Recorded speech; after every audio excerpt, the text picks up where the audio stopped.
You know how sometimes you see the same patterns showing up in the weirdest places? Well, today we're going to dive into a hidden code that seems to connect everything, from the spiral arms of a galaxy all the way down to the structure of our own DNA. We're going to see how a mysterious number and an ancient symbol, the golden Ouroboros, might just be two sides of the same cosmic coin. Okay, so first up we have this special number. It's often called phi, or the golden ratio, and it basically describes a kind of perfect proportion. It's also an irrational constant, which just means its decimal points go on forever and ever without repeating. But here's the really wild part. This exact proportion shows up everywhere. In nautilus shells, the way trees branch out, the spiral of hurricanes, and even in famous buildings like the Parthenon. And that's a huge question, right? What is it about this one mathematical relationship that gives it such a fundamental role in how the universe is designed? It's like we've stumbled onto a hidden piece of cosmic code. So hold that thought, because we need to introduce the second mystery in our story. This right here is the Ouroboros. It's an ancient symbol that you can find in civilizations all over the world, from ancient Egypt to Norse mythology. It's a serpent eating its own tail, which is this powerful metaphor for eternity, for self-reference, and the cyclical nature of life. You know, a perfect closed loop where the end is always the beginning. I mean, at first glance, these two things couldn't be more different, right? One is a super precise mathematical constant, and the other is this ancient mystical symbol. But what if they aren't separate at all? What if they're actually pointing to the same thing, explaining the fundamental operating system of reality itself? So, here's the first clue. We need to rethink the Ouroboros. Maybe it's not just a static circle. A perfect loop kind of implies simple repetition. But the universe doesn't just repeat, it grows, it evolves. The source material we're looking at today suggests the serpent isn't just repeating a cycle, it's actually metabolizing its past to fuel an expanding future. It's a growth spiral, and that spiral is driven by a very specific mathematical engine. And that engine? Well, you've probably heard of it. It's the Fibonacci sequence. The rule is incredibly simple. You just add the last two numbers to get the next one. So you start with 0 and 1, you get 1. Then 1 plus 1 is 2. 1 plus 2 is 3. 2 plus 3 is 5, and it just keeps going. It's amazing. From this super simple act of self-reference, this infinitely complex and famous sequence just emerges. Okay, now here's where the magic happens. If you take any number in that sequence and divide it by the one right before it, something incredible starts to happen. As the numbers get bigger and bigger, that ratio gets closer and closer to, yep, you guessed it, the golden ratio. This simple self-referencing loop is mathematically hardwired to our mystery number. The serpent's spiral growth is literally following the code of phi. So, we've connected the dots between the symbol and the number.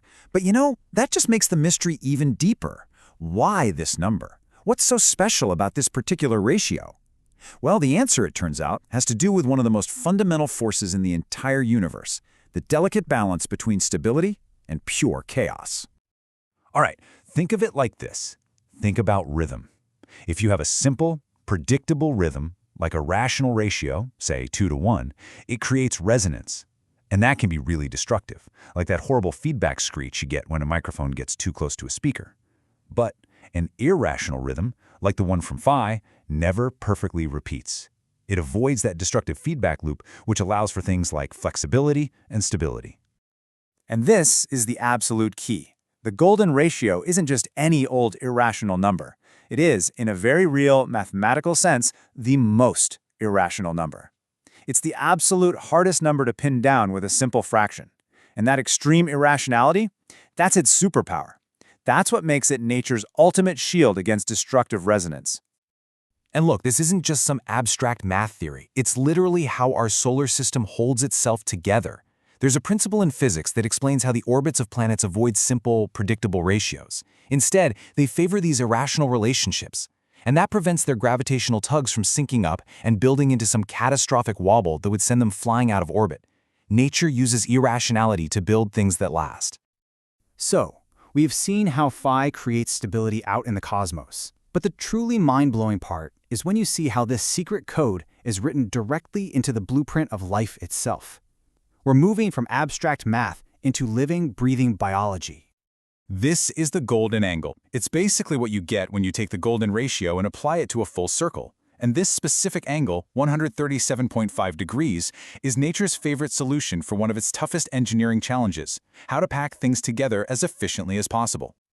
And this is just a perfect example of how it works. When a sunflower arranges its seeds or a plant grows its leaves, it rotates each new part by exactly 137.5 degrees. And because that angle is based on the most irrational number, no two leaves ever end up perfectly aligned. This simple rule guarantees every single leaf gets the most sunlight possible and no space is wasted.